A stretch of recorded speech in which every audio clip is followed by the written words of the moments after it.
Hi, welcome to Whole View Farm. I want to talk today about some new additions to our farm. So let's get into it. So I'm here in the training lot, and we have got some new goats, a new addition to the farm. This one's Cheeks, and she is super friendly. These goats are a Spanish with some Boer mixed in. So you can see Cheeks here has a little bit more of that Boer look and those floppy ears. And then Emily here's a little more Spanish. So right here we've got 14 goats. There's five does and 9 doelings that are just 3-month-old little doelings. So we have been working on getting them trained to our polywire. This is our training lot, so we've got nice. It's about a 1/4 acre, and it's pretty secure. We've got the woven wire layer on the outside of these wood posts, a little T-post in between to help secure it, and then we've got the electric high tensile in between. And I even added a little high tensile around this tree because I noticed the bark was getting chewed up a little bit from our other goats. I figured with a bigger flock coming in, that would be pretty important. So we added just a little loop with a open tap crimp going around these 2 posts just to offer a little protection. But I was going to do like a cattle panel or woven wire, but I realized this would be a lot easier to maintain when I can shut the fence down and trim around there if the grass gets out of hand. So yeah, that layer of woven wire makes sure nobody can blast through this high tensile as we're getting them trained and used to the electric. And then we use a poly braid stepping post setup to kind of section off, and we've just been giving them a strip every day or every few days. And it's working pretty good. They went through this. 1 or 2 went through this line when we first put it up, but they're learning to respect it. We started with 4 wires, and we started using this highest peg for the first day or 2, but it's kind of a pain setting up a 4-wire fence. So now we're down to 3, and we'll stick with 3 for at least 3 months. So the plan is to incorporate these guys in with our main flock that's over down that hill over there. So as we use up the rest of this training lot, we're going to go out in that control area and do a strip. And then there's a gate over there that the other flock should be right at the top of this hill by the time we're over there. So we can hopefully have some time where they can see and smell each other across a fence. And then before we join them up and get everybody together.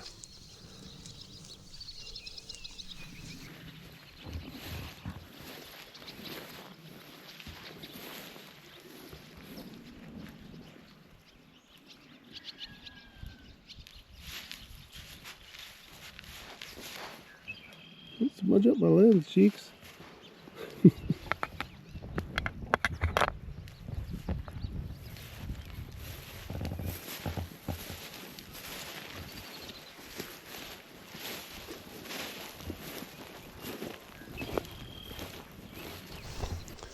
So the rain we've been getting has been really perfect. I mean, it rains maybe 3/4 or an inch, and then we get a couple sunny days, and then it rains again. So this grass is about 1 foot tall here in the ungrazed area. A lot of nettles popping up. You can see they are enjoying it. We got them from a farm that was just feeding them hay. They weren't really, at least the doelings weren't on pasture at all.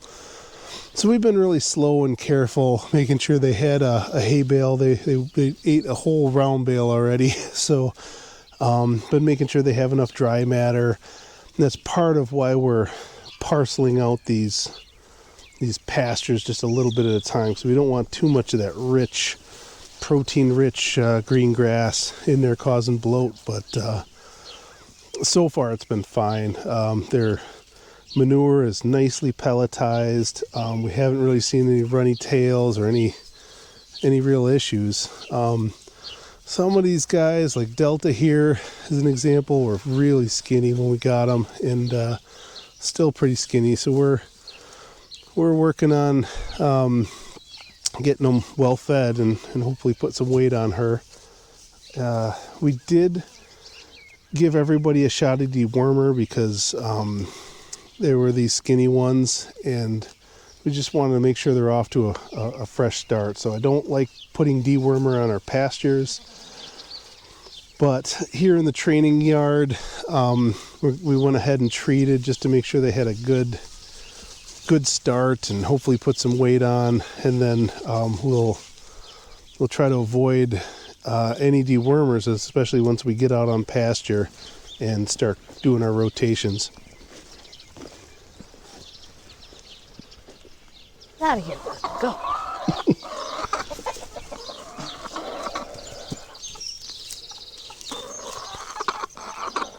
Hi. You want to explain what you got in here? This is an air prune bed. And what does that chicken. mean? Most people do with air prune beds is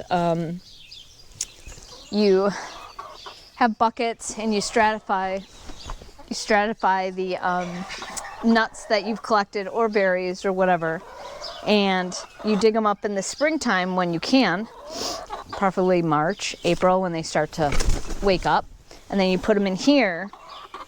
And so underneath here there's a gap, so when the roots go down they hit air and they go stop, and then they start spreading their roots out horizontal. Some wire mesh in the bottom holding the soil, and some 1/4-inch hardware cloth. And this is compost and bedding and all that stuff, so I just kind of top dress it every year. It's nice and thick. It's probably, what is and that, 18, obviously 16, I did 18 hazelnuts last year and forgot one, so this guy actually survived pretty well. Nice. We got an extra hazelnut. We got an extra hazelnut. That's and then what is all this over here? This is a bull skull that we got in last February because I was going to go out and do chores, and turns out that some Amish kid came by and said, "Hey, I shot a big mean bull in your backyard." I went, "Oh." So they cleaned them up right quick, and we made a path for the horses and everything to come and carry to plow the snow out of the way so they could get their carriage back to where they shot the bull. But they had that thing butchered within an hour. Yeah, that was amazing. I mean, it's Amish guy and his 3 sons, and they had that. It was 9 in the morning. They had tracked it 5 miles. Yeah. Shot it, had it skunned, gutted, and ready to go, and it probably took them an hour to cut it into quarters and get it loaded on their carriage. It was so pretty amazing. It was left out there, so I said, you know what, I want the skull. So we got the skull and the jawbones, and I had it in a box, and it sat all winter and summer. I'm just glad it was them that found the bull and not us. Right. Yeah, I was going out to do fencing, and that's the way I normally drove, so I would have been freaked out to see a big angry bull coming at me trying to like ram the side-by-side. Yeah, no kidding. But in here, so I've discovered these are weeds. But this and this, I believe, there's not too many of them. Some apricots and some what else? We did peaches and apricots. Peaches and apricots. That's right. And but this time here, these are snowberries. Sea berries or snowberries? What's a snowberry? So they produce in the fall, and they get white berries on them, and they're really good for turkeys and grouse and stuff. So I put, a whole plethora of seeds. So I think these are the babies. I'm guessing these are definitely it. And again, there's all sorts of debris. But I haven't gotten too many that popped, but it was good trial and error of wild seed collected. And I thought, let's give it a shot. So it worked out great with the hazelnuts last year. And that one overwintered. It didn't kill it, so we maybe I'll have more. But I need to net. Usually there's a top, but you can stick like 200 to 300 seeds in here. So if I made you some like conduit arches and we put some bird netting on top, that would help. That wouldn't be too hard to do. No. With the bender. Yeah. Okay. So I don't know. If I only have this couple of seeds and then I have a couple in that middle bed that popped, I'm going to transplant into here. Then I don't know. I was thinking about maybe some honey locust or something else that we could get in the other side of the bed. I don't want to go too crazy because I really like the savanna. I want my grass. I'm very conscious of keeping as much grass as we can. I don't want to turn it into forest, but with a little bit of shade, we can Yeah. actually grow more grass. If we keep it in that savanna, like 15% tree Yeah. cover, then it helps retain moisture, helps shade the animals, give them a place to shelter, and it will actually grow more grass that it takes up. right.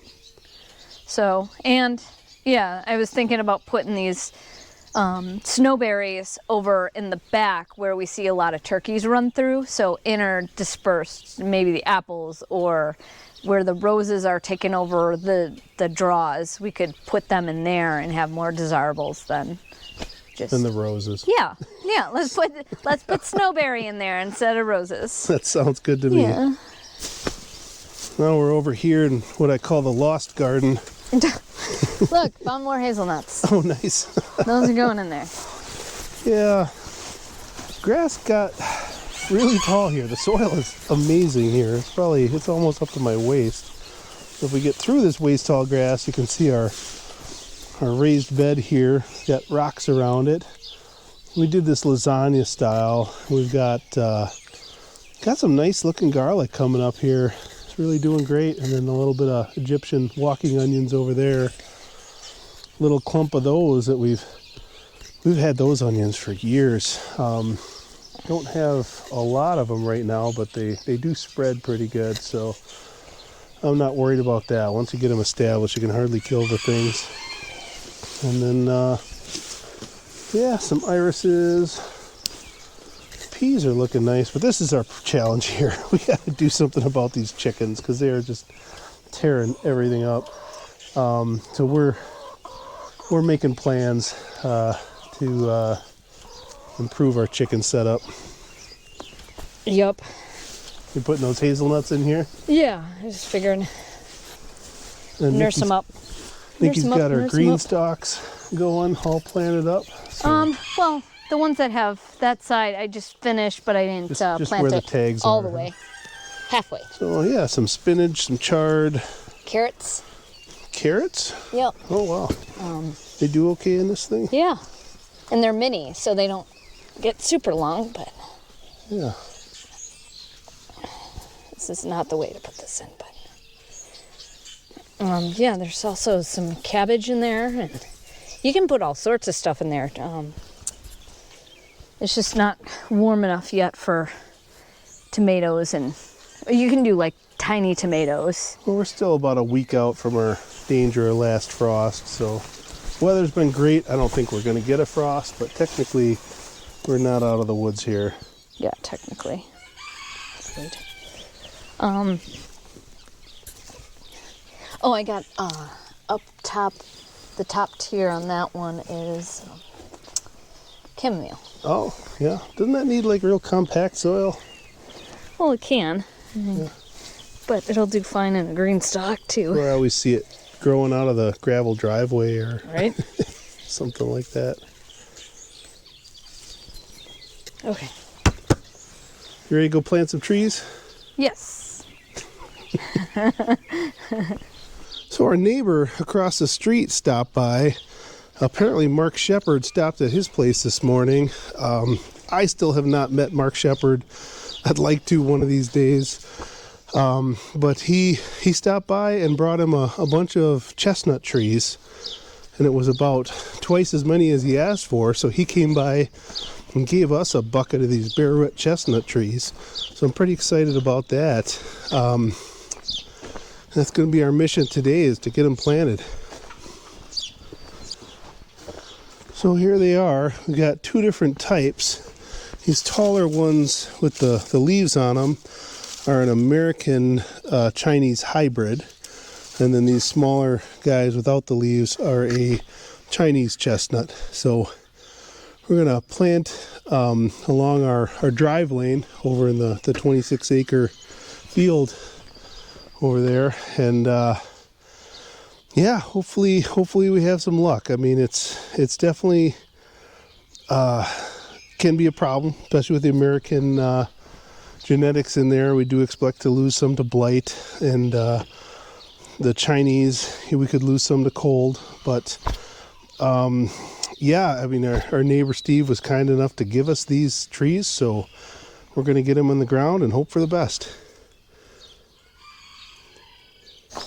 Goats are so different than sheep.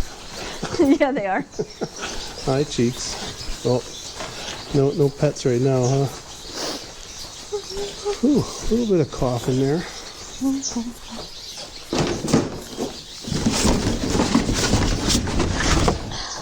Oh. Yeah, sheep don't do this. Goats are fun.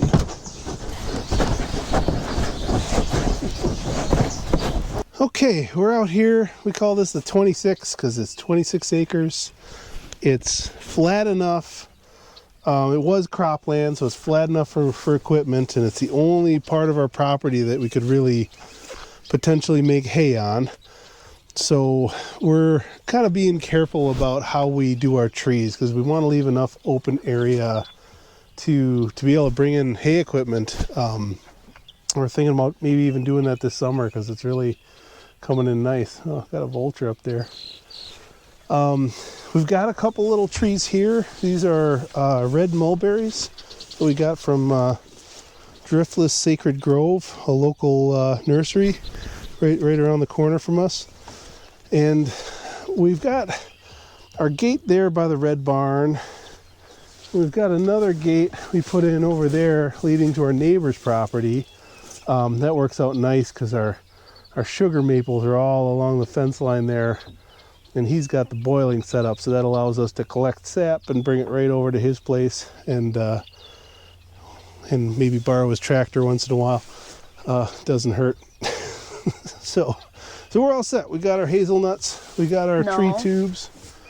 Chestnuts. These are chestnuts that we're putting in, not hazelnuts. Got our tree tubes. We got some shovels, some posts that we're going to use for the tree tubes, and we got this stuff. This is interesting. This is a powdered mycorrhizal fungus. It's supposed to help get the roots established quicker by adding an inoculant of the mycorrhizal fungus directly to the roots. Bless you. Thank you. So we're going to try that out. We've never used this product before, but we figured we'd give it a shot. Something we talked about in our recent regenerative farming class was that this is adding some inoculant can really help get your trees established quicker, better, stronger. Start talking to each other. Yeah, get that mycelial network started. So we're gonna give it a shot. And I think what we're gonna do, we got these bare root trees, is just take them out one at a time and sprinkle a little bit of this powdered inoculant directly on the roots, because it said it's supposed to work better if it's actually in contact with the roots. So I think we'll just hold them over the bucket so any excess kind of falls into the water, maybe helps with the rest of them. So did we figure out how far apart we're going to do them, or are we doing 15 or 20 feet apart? Yeah, I mean, we think there's a good chance we're going to lose some of these trees. I mean, chestnuts are tricky. And we didn't bring a tape measure either, so we're pacing it out, guesswork. Yeah. Which is okay. We're not going for a rigid, formal look here. So a little bit. We just got to make sure that we can put the electro or the right wires up. We want to have enough space to drive between them. Yeah. With, like, if we bring our friends got a hay bine, and our neighbor's got a tractor, and we're thinking about using that to cut some hay this year. So we need enough spacing. I'm thinking 24 feet's good. And then there's no issues. We can run netting between them. We've got enough room to add some hazelnuts or other shrubs, make little groves out of these things. So that'll give us better shelter for the animals from the wind, and maybe a little better windbreak, a little better shade. So, well, in a food belt, I want to, as we're walking back and forth, My thought was to have stuff that Edible the stuff. kids can Stuff we pick can when pick. it's some Nanking coming. cherries, some other kind of, maybe some other types of berries along this path. Yeah, that'd be cool. So, all right. Well, so I mean, I'm guessing these two are about 20 feet apart. These two mulberries. So maybe we'll just kind of start heading down that way towards the barn on this west side of the road, and kind of pace out 24 feet and put in the chestnut. I keep doing that. Well, I was just messing with hazelnuts, so now you got it in your head. Yeah, got hazelnuts on the brain. Yep. Oh, man, look at all this traffic. Crazy.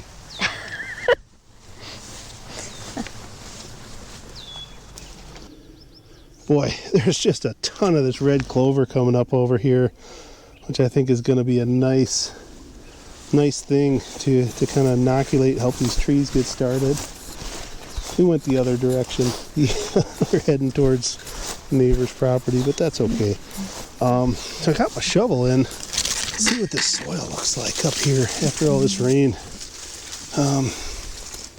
Yeah, you know, it's very clay, heavy clay here. See, it ribbons really easily. Yeah, a lot of clay and not a lot of aggregation. I mean, I do see a little bit of that sort of cottage cheese or chocolate cake look. Well, that's actually in this upper layer, this upper like 2 inches. That looks pretty good. And then you get down here and you just don't have that. So this is going to absorb water really easily. Down here it's just going to pool up on top, and it's really hard for oxygen and things to get down there, but hey, it's a start. Couple years we'll be seeing something different. Oh, lost my shovel privileges. I'm taking too long. Yep. Well, and I figured you wanted to show everybody what we're dig a doing, hole. and then if you do it, everybody's gonna get car sickness. That's a good point.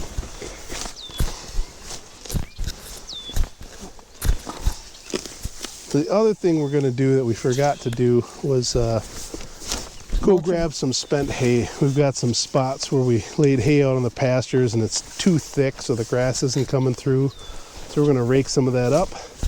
We're going to bring it up here and mulch in these trees with it.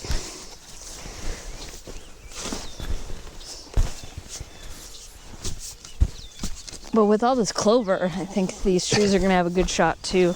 Yeah, it won't be. I mean, it's a good nitrogen fixer. It's going to help them get established. And then we've also got a lot of chicory up here, which is a nice deep taproot, and we'll help start breaking up that clay. What else we got? Got some bunching grasses. I think maybe some orchard grass here. And there's a lot of grass coming in, but it's still, most of this field has become more grass dominant, but over in this section here, we've still got more forbs than grasses, I'll say. Well, forbs and legumes, particularly the chicory, and if you go over that way, it just turns to all plantain. So we're still working on it. Zeep likes it.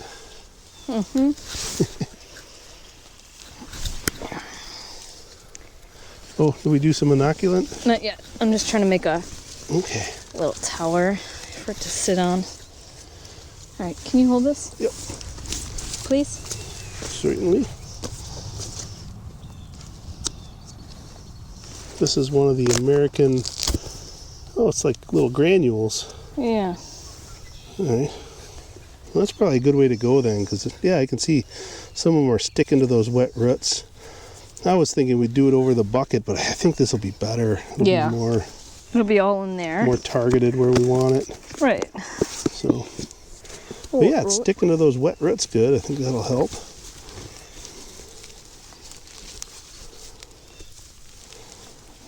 We don't want grasses right up on the trees, right? No. Oh, so you're sticking those sod clumps upside down? Yep. Yeah, that'll help feed them too. Well, as and they then break it'll down. bring the earthworms Right, yeah. to eat this Give some- stuff and then start helping the roots. Yeah, aerate and do some castings. That makes sense. So the grass that's a little farther around, I think we'll just kind of stomp down and then mulch it in. So and give this tree a nice start, and not have that competition right up against it.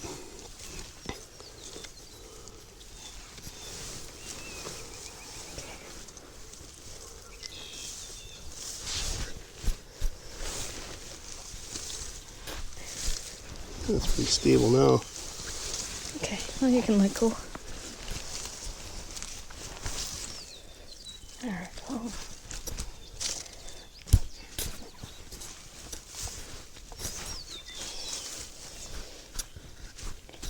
And you always want to make a well, so when it rains, everything, you know, Yeah. high on the outside and comes into the roots. Yeah, make it so it captures water. Yeah.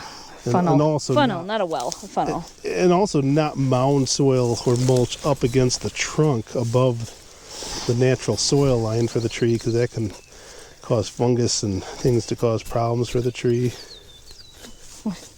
In the field, they call it volcano mulching.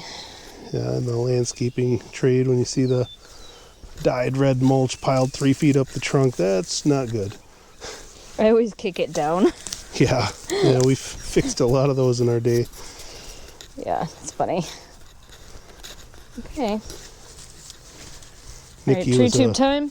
Nikki was a professional landscaper for many years, and I did property maintenance, so we both kind of overlapped on the fixing the mulch problem.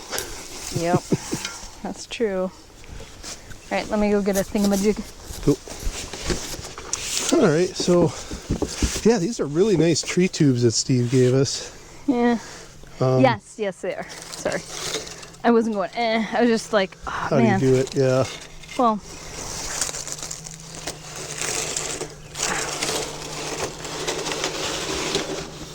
All right. It just feels so smashed, you know? We got a couple different stakes we're going to try here. These skinny little So what do I do? marker stakes. Well, we want to put it next to it. It's so tall. Well, get it driven down in there. We might. Oh, and then you tie it. Right, yeah, we'll use a zip tie to tie it to the stake. okay. But I'm kind of wondering if these are going to be strong enough. Maybe we need 2 of them. We've got some other fiberglass posts that I know are going to be good. This will be And then fine. Steve uses metal T-posts, which would probably be a really good idea. We don't have too many of those on hand. Oh, I see. Here. I just feel like we're gonna wreck this thing. Oh. I've never used T-posts. I always just... It's fine. It'll be good. It'll be fine. Yeah, let's use those big, fat tree zip ties. And I think we got to get this stake in a little bit better.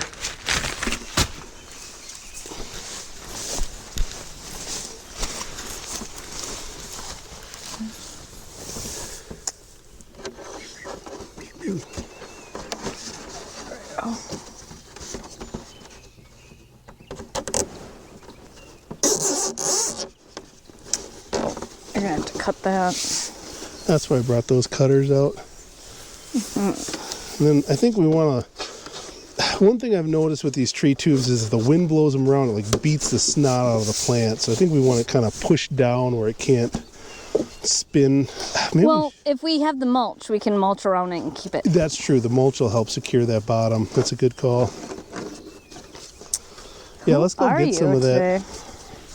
What? Who are you today? I'm a nice guy. Here, go through this hole here. Well, Right there. You can go right around. oh, I didn't see that. Okay.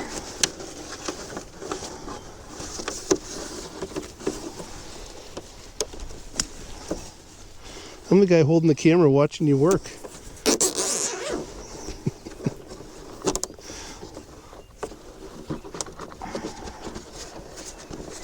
Okay. So maybe we should go get some mulch right away so we don't have to keep coming back to each of these.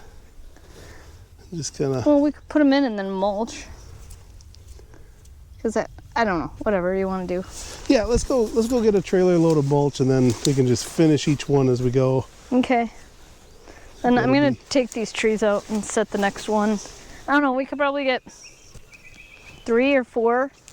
Yeah, I think so. I mean, if we want to do a staggered pattern, we could do 4 or 5.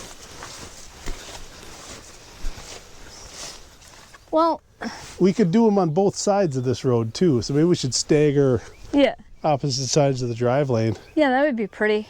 Yeah, and southern's that way, so they're all going to get some sun. All right, so how about we divide and conquer? I'll go get the mulch and you keep planting. Okay. Yeah. So here's one of those spots where we dropped a bunch of hay and it's just too thick. You see the grass isn't making it through.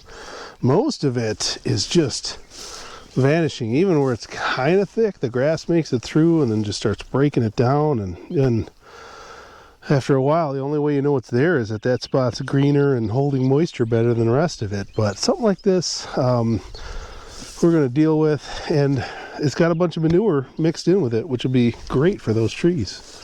So there you go, mulch and fertilizer, all one package. So we got some planted, but we're kind of racing the clock here. What do we got? 1, 2, 3, 4, 5. We're going to do 2 more. So 7 out of 25 or so. But looks like we're going to get some rain here. So I think we're going to finish up these last couple and quit digging holes. Don't drink that water. Oh, gross. You're not cooking me. All right, there's a American Chinese hybrid. I'm going to get this tree tube on, mulch it in. Got my nice, well, should have enough for these last couple trees here. And yeah, we got to go feed some animals, and that's how it goes out here. You want to just crank away and knock out a big project, but you got to just take advantage of every little bit of daylight that you get and pick it up again tomorrow. Well, here comes the rain. And yeah, it's a good thing. We're watering all our trees that we just planted. And you know, it's kind of cool. One of the reasons we bought this place was that we found out Mark Shepard's New Forest Farm is only like 4 miles away. So that was exciting. And we still haven't met him. I hope to. Well, Nikki's met him a couple times. I haven't. And it was quick happenstance meetings, but I hope I get a chance to talk to him someday. He's a really interesting guy. If you haven't seen his book, Restoration Agriculture, it is really amazing stuff, talking about perennial tree systems. And if you have read that book, you'll realize very quickly that what we're doing here is very different than what Mark does from a design perspective. But our context is very different from his. We are grazers. He runs a nursery and focused on building an industry of perennial tree crops. So different goals, different contexts, and thus we have very different designs. All right, we got to get out of here. Yep. Well, you gonna have a bone, Richard? No. There we go, like civilized beasts. Yeah, right. Yeah, I didn't bring anything for Sonata. Oh, it's a wet baby goat. Looking so sad. No baby for you, huh, Popcorn? Not yet. She's looking really bagged up, but I've been saying that for weeks. We'll see. Should be any time now. Hey, I'm going to pick these up. Oh. What happened to 11? I know, but that one's not going to go through a hoof. That's fine. There's no marrow left in it. They don't want it. Yeah. Well, you know what? I'm not going to do that. Yeah. Seriously. Lessons learned. Hi, Poppy. What are you being all friendly about? You going to have a lamb soon? Yeah, that's crazy. No babies yet. You want a bone? Hope not. That'd be kind of weird. And no babies out here, but these lambs are enjoying this nice lush grass. Been moving them every day or every other day. Still tons of feed, but it is starting to get some seed heads, so. Everybody hatch browse? I did. Yeah. Yeah. Yeah.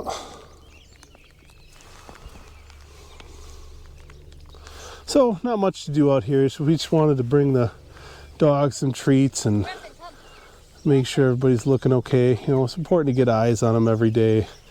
But they really don't need anything. They got food, they got water. Just getting excited because we should be having lambs here. Next week will be our 5-month mark when we'd be, you know, kind of sort of our due date, but of course that can vary.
So, I lost my cousin this week. He had some health problems, and it was very sudden, very tragic loss. Someone I feel very close to, and it's been a rough week for me. And I keep thinking about his family. He was a father and a husband, and my heart is broken for them and for myself. I mean, he was someone I could really talk to and really appreciated having in my life. So I just wanted to say, don't waste time arguing with people. The people you love, hold them dear, hold them close, and cherish every moment that you can, because you never know. And every day is a gift and a blessing, and it's with gratitude that we can carry on and make the most of it. So, thanks for watching.